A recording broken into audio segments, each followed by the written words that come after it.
오늘도 하나님 앞에서 하루를 시작하신 여러분에게 우리 하나님께서 큰 은혜 베풀어 주시기를 간절히 축복합니다. 아멘. 오늘 전도서 8장 1절부터 8절 말씀까지 읽었는데요. 오늘 자세히 한번 살펴보도록 하겠습니다. 1절만 한번 읽겠습니다. 시작. 누가 지혜자와 같으며 누가 사물의 이치를 아는 자이냐? 사람의 지혜는 그의 얼굴의 광채가 되나니 그의 얼굴이 사나움은 것이 변하느니라. 아멘.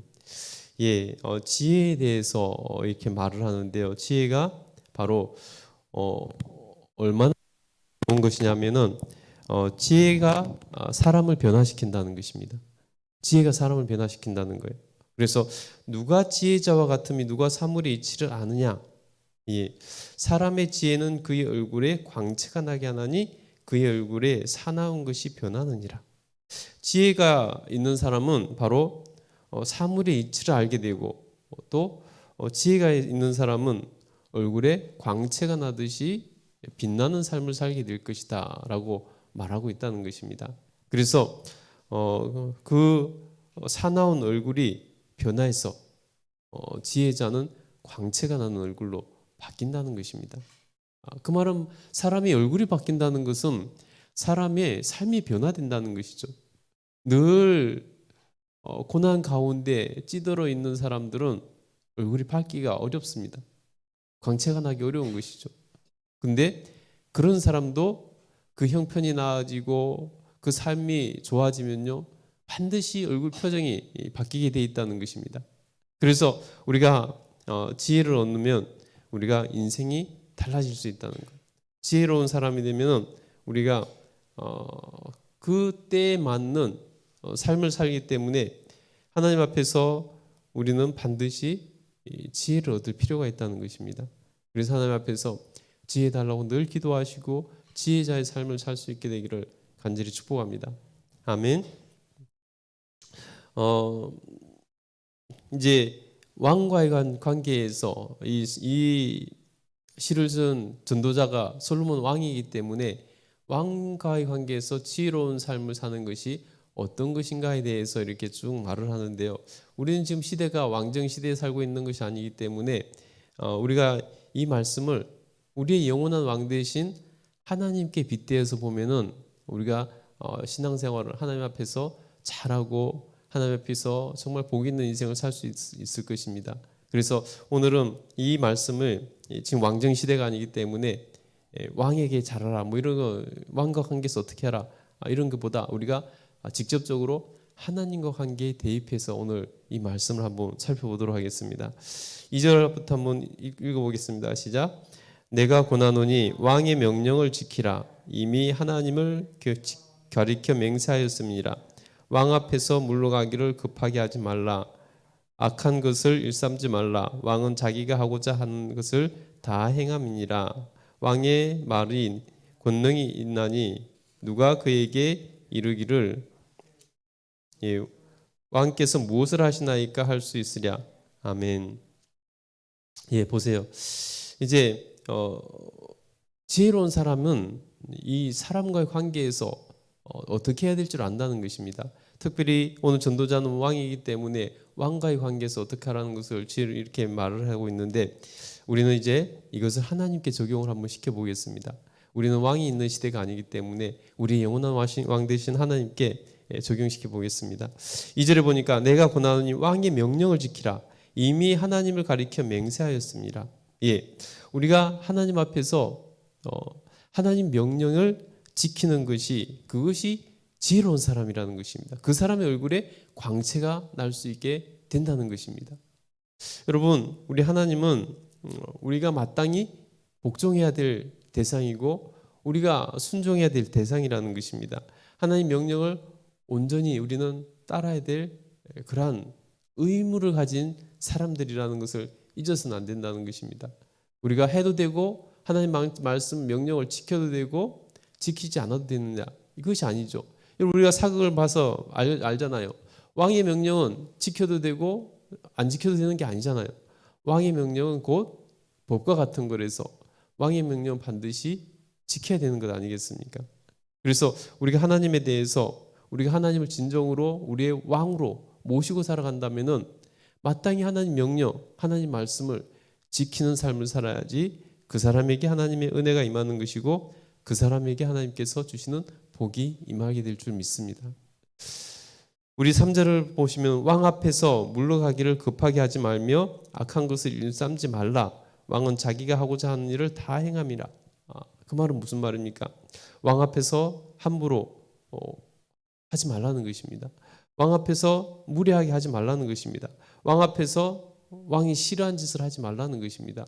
왕 앞에서 고집을 부리지 말라는 것입니다. 왜냐하면 왕은 모든 것을 할 수 있는 힘을 가지고 있기 때문이라는 것입니다. 그에게 칭찬도 할 수 있고 그에게 상을 드릴 수도 있고 반대로 그를 벌할 수도 있는 그러한 힘이 있는 것이죠. 그렇기 때문에 왕 앞에서 함부로 그렇게 하지 말라는 것입니다. 우리가 마찬가지로 하나님 앞에서 우리는 늘 전능하신 하나님이라고 말하고 고백을 합니다. 그런데 우리의 삶은, 우리 행동은 하나님 앞에서 사랑한다고 하면서 함부로 할 때가 없는지 우리가 살펴보면은 얼마나 많이 우리가 함부로 합니까?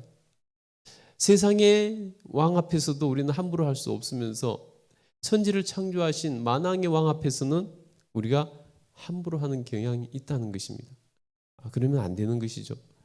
하나님 앞에서 복을 누릴 사람, 하나님 앞에서 칭찬받을 사람, 하나님께서 안전하게 지켜주시는 사람은 지혜롭게 하나님을 섬기는 사람, 지혜롭게 하나님을 대하는 사람, 지혜롭게 하나님을 기쁘시게 해드리는 사람이 되어야 된다는 것입니다.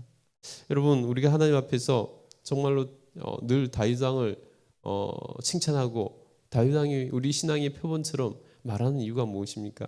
그가 하나님을 기쁘시게 하는데 전념을 다했기 때문 아니겠습니까? 그래서 하나님 마음에 합당하다, 내 마음에 합한 자다라는 얘기를 들을 정도까지 그렇게 하지 않습니까? 여러분, 내가 배 아파 난 아들도 딸도 내 마음에 흡족하게 합한 경우가 별로 없잖아요, 그죠? 근데 다윗은 하나님 마음에 합한 사람이 됐다는 것입니다. 어느 정도 했을까 우리가 충분히 짐작해 볼 수 있고 우리가 생각해 볼 수 있다는 것입니다. 여러분, 우리가 하나님 앞에서 정말 다윗처럼 하나님을 기쁘시게 해드리는데 우리 인생에 초점을 맞추고 살아갈 수 있게 되기를 간절히 소원하고 축복합니다. 아멘. 그래서 또 말합니다. 4절에 보니까 왕의 말은 권능이 있나니 누가 그에게 이르기를 왕께서 무엇을 하시나이까 할 수 있느냐. 누가 감히 왜 그렇게 하십니까 하고 왕에게 말할 수 없다는 것이죠. 왜냐하면 왕의 말이 곧 복과 같은 것이기 때문이죠. 그런데 우리가 하나님 앞에서 대드는 그러한 경우들이 있어요. 하나님 말씀에 대해서 의심을 하고 대들고 이렇게 하는 경우들이 있다는 것입니다.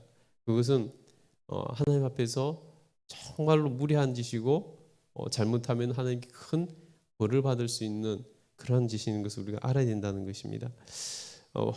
하물며 여러분, 인간 왕 앞에서도 그렇게 하지 못하면서 만왕의 왕 앞에서 우리가 그래서는 안 되는 것이죠. 우리 5절 한번 읽어보겠습니다. 읽겠습니다. 시작. 명령을 지키는 자는 불행을 알지 못하리라.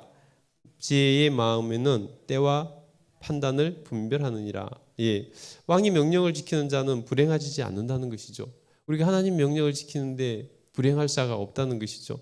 그래서 우리는 하나님 명령에 무조건 순종하는 모습으로 나가야 되는 것입니다. 그래서 지혜자가 뭐냐 하면은 바로 마음은 때와 판단을 분별하느니라 이렇게 말하잖아요. 지혜자는 그래서 때와 내용을 분별하는 그 사람이 지혜로운 사람이라는 것입니다. 지금 무엇을 해야 될 것인가?